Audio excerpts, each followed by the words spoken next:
राधे राधे प्रिय भक्तों, जय श्री कृष्णा। हमारी यूट्यूब चैनल में आपका बहुत बहुत स्वागत है। आप सभी को मार्गशीर्ष मास के कृष्ण पक्ष की उत्पन्ना एकादशी की हार्दिक शुभ मंगल कामनाएं। आप सभी के ऊपर श्री हरि विष्णु का आशीर्वाद सदा सर्वदा बना रहे। तो आप सभी लोग एकादशी का व्रत जरूर कीजिए। हमारे हिंदू समाज में एकादशी का व्रतों का राजा माना जाता है। इससे श्रेष्ठ कोई और दूसरा व्रत नहीं होता है। तो भगवान श्री हरि विष्णु को प्रसन्न करने के लिए और अपने सभी पूर्व जन्म के पाप कर्मों को नष्ट करने के लिए इससे अच्छा और कोई व्रत नहीं हो सकता है। ये व्रत हमारे पिछले जन्मों के जो भी पाप होते हैं, जन्म जन्मांतर के पापों को नष्ट करता है और हमें पुण्य फलों की प्राप्ति होती है। जब हमारे पाप नष्ट होते हैं और जब हमारे पुण्य शुरू होते हैं, तो जब पुण्यों का उदय होता है तो हमें संसार में सभी भौतिक सुखों की प्राप्ति होती है और सभी भौतिक प्राप्तों की सुख को भोगते हुए हम अपना जीवन बहुत ही अच्छे से व्यतीत करते हैं और अंत समय में हमें मोक्ष की प्राप्ति होती है। तो आप सभी लोग एकादशी के इस महान व्रत को जरूर कीजिएगा। एकादशी का व्रत आज माना जाता है कि आज के दिन ही मार्गशीर्ष मास के अघन मास की कृष्ण पक्ष की एकादशी के दिन ही एकादशी माता का प्राकट्य हुआ था, यानी कि माता का एकादशी के दिन ही आविर्भाव माना जाता है। कोई भी भक्त यदि एकादशी का व्रत शुरू करना चाहता है तो यदि आज के दिन व्रत शुरू करेगा तो उसको बहुत अधिक पुण्य फलों की प्राप्ति होगी। और जो लोग एकादशी का व्रत शुरू पहले से ही कर रहे हैं तो कोई बात नहीं, लेकिन यदि वो इस व्रत को धारण करना चाहते हैं तो उत्पन्ना एकादशी के दिन धारण करें तो बहुत ज़्यादा शुभ फलों की प्राप्ति होती है। भगवान श्री हरि विष्णु का आपके ऊपर आशीर्वाद बना रहता है। हिंदू धार्मिक मान्यताओं के अनुसार एकादशी को व्रतों का राजा माना जाता है, क्योंकि ये जो व्रत है वो 3 दिन का महाव्रत माना जाता है। ये दशमी तिथि से ही प्रारंभ हो जाता है। इसके नियमों का पालन दशमी तिथि से प्रारंभ होता है। तो दशमी तिथि के दिन हम ब्रह्मचर्य व्रत का पालन करते हुए प्याज लहसुन का त्याग करें, किसी भी इस तरह का भोजन न करें और दिन में एक ही समय भोजन करें। सूर्यास्त के बाद हम अन्न ग्रहण नहीं कर सकते हैं। उसी दिन से एकादशी का व्रत प्रारंभ होता है। फिर सुबह उठकर एकादशी को ब्रह्म मुहूर्त में उठकर एक नहा धो के सुंदर पवित्र वस्त्र धारण करके और लक्ष्मी नारायण का फोटो चौकी पर रखकर बड़ी ही श्रद्धा और भक्ति भाव से उनका पूजन करें और एक देसी घी का दीप प्रज्वलित करें। भगवान विष्णु पर पीले फलों का भोग लगाएं और पीले फूलों से पूजा करें। उनके ऊपर पीले चंदन का तिलक जरूर लगाएं और इत्र आदि लगाकर बड़ी श्रद्धा भक्ति भाव से पूजन करें और व्रत का संकल्प धारण करें। व्रत का संकल्प जरूर लें। जब आप व्रत का संकल्प लेते हैं तभी आपका व्रत प्रारंभ होता है। तो आप सभी लोग एकादशी का व्रत जरूर कीजिएगा। इस बार एकादशी की तिथि का प्रारंभ 26 नवंबर 2024 को 1:01 से शुरू हो जाएगा, जो 27 नवंबर 2024 को 3:47 पर एकादशी तिथि समाप्त हो जाएगी। तो इस बार एकादशी का जो व्रत है वो 26 नवंबर को ही रखा जाएगा और इसका जो पारण है वो 27 नवंबर को ही किया जाएगा। और इस बार पारण का जो समय होगा वो 1 बजे से 3 बजे के बीच में रहेगा। तो आप सभी लोग एकादशी का व्रत जरूर कीजिएगा और एकादशी की कथा सुनिएगा। तो एकादशी तिथि के दिन आप लोग बड़ी श्रद्धा भक्ति भाव से जितना पूजन पाठ कर सकते हैं उतना आप पूजन पाठ करेंगे। तो एकादशी की कथा आप जरूर सुनिएगा। मात मेरी श्री राधिका, पिता मेरे घनश्याम, इन दोनों के चरणों में मेरा बारंबार प्रणाम, मेरा कोटि कोटि प्रणाम। मात मोहनी मूरत श्याम की, सो मन रही समाय, जो मेहंदी के पात में लाली रही समाए। राम कृष्ण दो एक हैं, अंतर नहीं निमेष। इनके नैन गंभीर हैं, उनके चपल विशेष। राधे तू बड़ भागिनी, कौन तपस्या कीन। तीन लोक तारण हरण, शो प्रभु तेरे आधीन। बोलो श्री कृष्ण भगवान की जय, राधा रानी की जय, लक्ष्मी नारायण भगवान की जय। तो अब हम इस कथा का शुभारंभ करते हैं। युधिष्ठिर ने श्री कृष्ण से पूछा, हे भगवान, पूरे संसार में हे भगवान, एकादशी जो तिथि है उसको युधिष्ठिर ने श्री कृष्ण से पूछा, हे भगवान, पुण्यमयी एकादशी की तिथि कैसे उत्पन्न हुई और ये तिथि सभी देवताओं में और कैसे इतनी प्रिय हुई जो सभी लोग इस एकादशी के व्रत को सबसे ज़्यादा महत्व देते हैं। उत्पन्ना एकादशी इतनी पवित्र क्यों मानी जाती है? तो भगवान श्री कृष्ण कहते हैं, कुंती नंदन, एक समय की बात है, सतयुग में पुरु नाम का एक दानव राज्य करता था। वह दानव इतना शक्तिशाली था, इतना भयंकर था कि उसने सभी देवताओं पर आक्रमण करके और उनके सिंहासन को हिला दिया और इंद्र आदि देवताओं को पराजित कर उनको स्वर्ग से बाहर निकाल दिया। सभी देवता पराजित होकर और धरती पर विचरण करने लगे और उनके स्थान पर उसने और लोगों को नियुक्त कर दिया। इंद्र की कुर्सी पर अपने ही लोगों को विराजमान करके और सभी देवताओं को बाहर निकाल दिया। सभी देवता संकुचित होकर पृथ्वी पर भयभीत होकर विचरण करने लगे। एक दिन सभी देवता बहुत दुखी होकर महादेव जी के पास गए।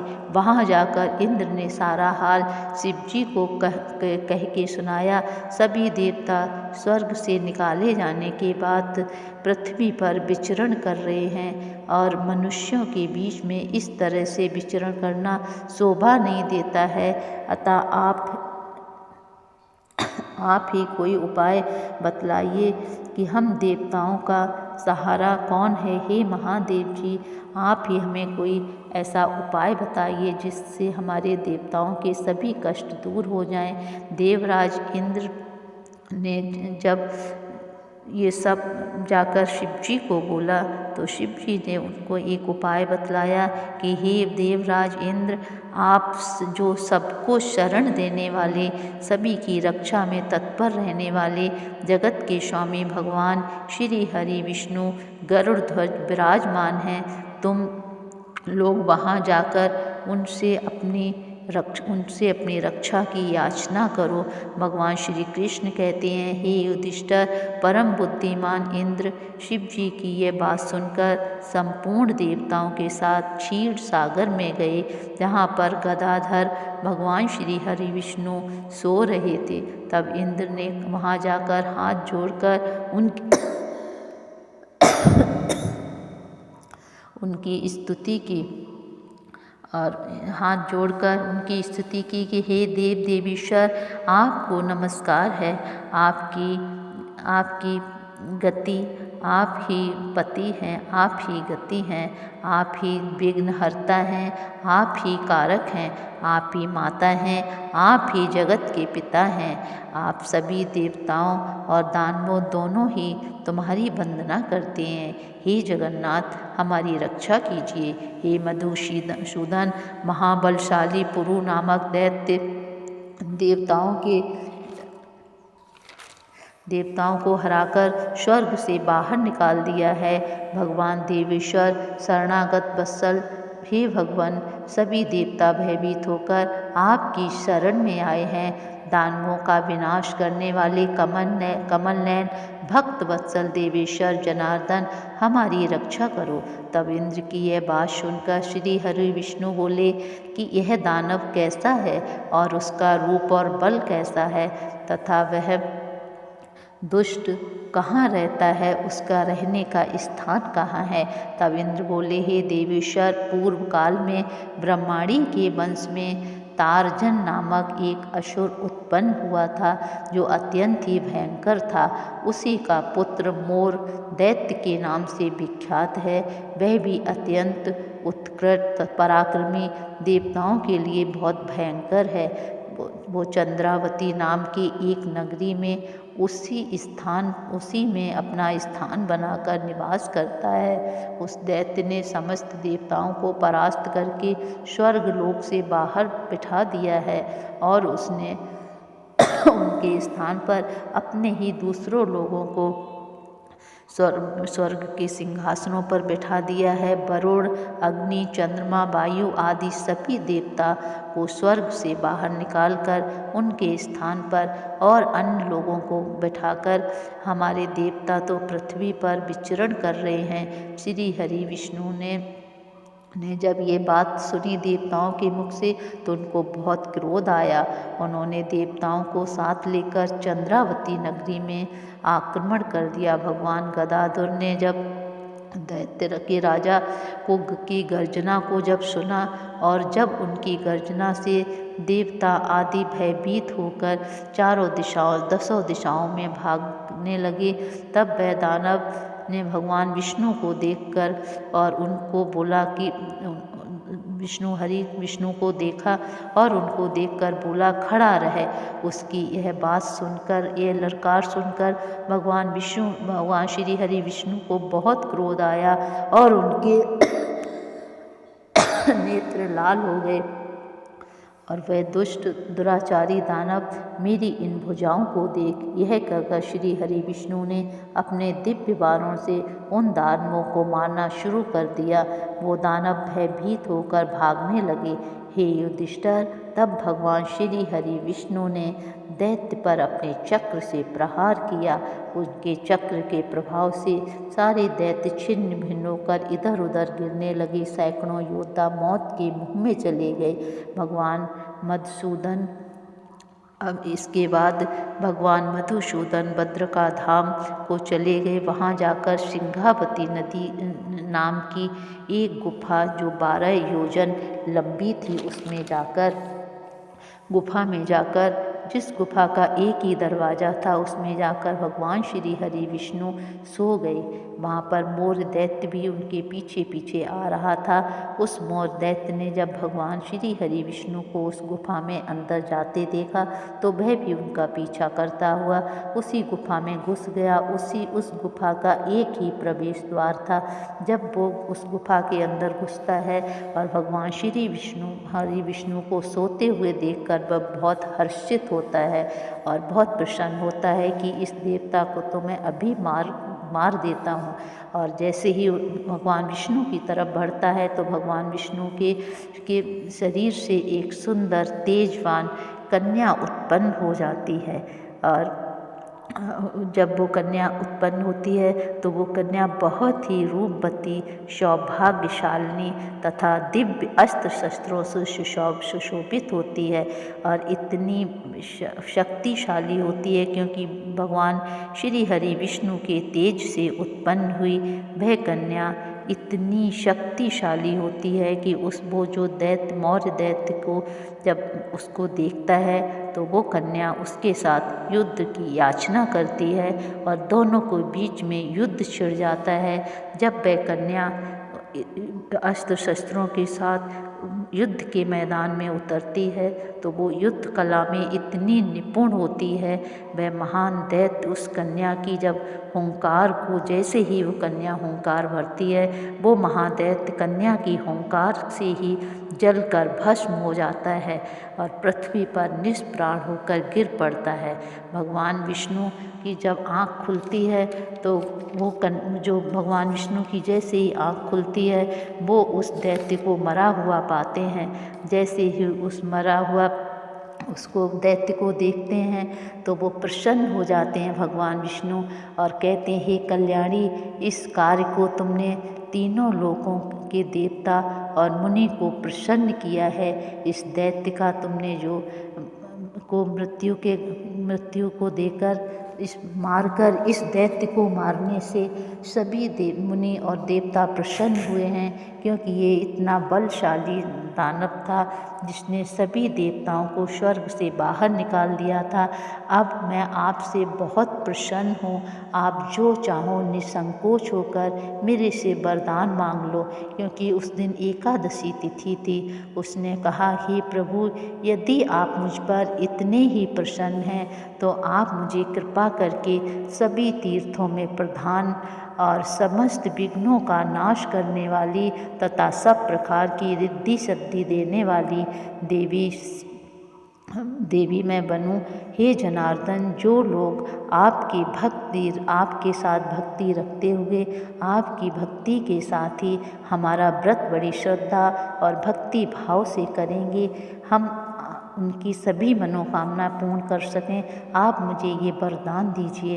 भगवान विष्णु कन्या की बात सुनकर और कहते हैं, हे कल्याणी, तथास्तु, ऐसा ही होगा। इस दिन एकादशी तिथि है, इसीलिए तुम एकादशी माता के नाम से पूजी जाओगी। जो लोग भी तुम्हारा व्रत बड़ी श्रद्धा और भक्ति भाव से करेंगे वो लोग हमारे प्रिय होंगे, वो हमारे भक्त सबसे प्रिय होंगे। जो एकादशी का व्रत करके आज के दिन उपवास करेंगे वो सब प्रकार की रिद्धि सिद्धि उनको प्राप्त होगी। तथास्तु, ऐसा ही होगा। मैं तुम्हें वरदान देता हूँ कि तुम एकादशी माता के नाम से जानी जाओगी। जो ऐसा वरदान पाकर महाव्रता एकादशी बहुत प्रसन्न हो जाती हैं, तो एकादशी माता का जो लोग व्रत करते हैं उसी दिन से वो एकादशी माता भगवान विष्णु के तेज से प्रकट हुई थी, इसीलिए इसको उत्पन्ना एकादशी के नाम से जाना जाता है। जो लोग उत्पन्ना एकादशी का व्रत करते हैं उनके घर में रिद्धि सिद्धि प्राप्त होती है, धन धान्य की कभी कमी नहीं रहती, हर प्रकार का शुभ वैभव उनको प्राप्त होता है। उनके जाने अनजाने जो भी पाप होते हैं इस जन्म के और पिछले जन्म के, वो सभी नष्ट हो जाते हैं और अंत में उनको मोक्ष की प्राप्ति होती है। तो जब सभी पाप नष्ट हो जाते हैं तो इस लोक में वो सभी सुखों का, सभी भौतिक सुखों को प्राप्त करते हुए सुख का जीवन व्यतीत करते हैं और अंत में मोक्ष को प्राप्त होते हैं। तो आप सभी लोग एकादशी का व्रत बड़ी श्रद्धा और भक्ति भाव से रखिएगा। भगवान श्री हरि विष्णु का आशीर्वाद और एकादशी माता का आशीर्वाद आपके घर पर, आपके परिवार पर सदा सर्वदा बना रहे। हमारा आशीर्वाद भी आपके ऊपर बना रहे। तो आप सभी लोग एकादशी का व्रत करते रहिएगा और भगवान श्री हरि विष्णु का आशीर्वाद प्राप्त कीजिएगा। साथ ही मेरा आशीर्वाद भी आपके साथ बना रहे और आप भी अपना आशीर्वाद हमें ज़रूर प्रदान कीजिएगा। हमारे चैनल को सब्सक्राइब करके, वीडियो को लाइक करके, लेकिन कमेंट्स बॉक्स में श्री हरि विष्णु लिखना मत भूलिएगा, ज़रूर लिखिएगा। जो लोग एकादशी का व्रत नहीं रख सकते हैं तो वो लोग एकादशी के दिन चावल बिल्कुल भी न खाएं, ना ही अपने परिवार में चावल को किसी को खाने दें, चावल बिल्कुल ना खाएं और इस कथा को ज़रूर सुने। इस कथा को सुनने से भी सभी मनोकामनाएं पूर्ण होती हैं। नमस्कार, धन्यवाद।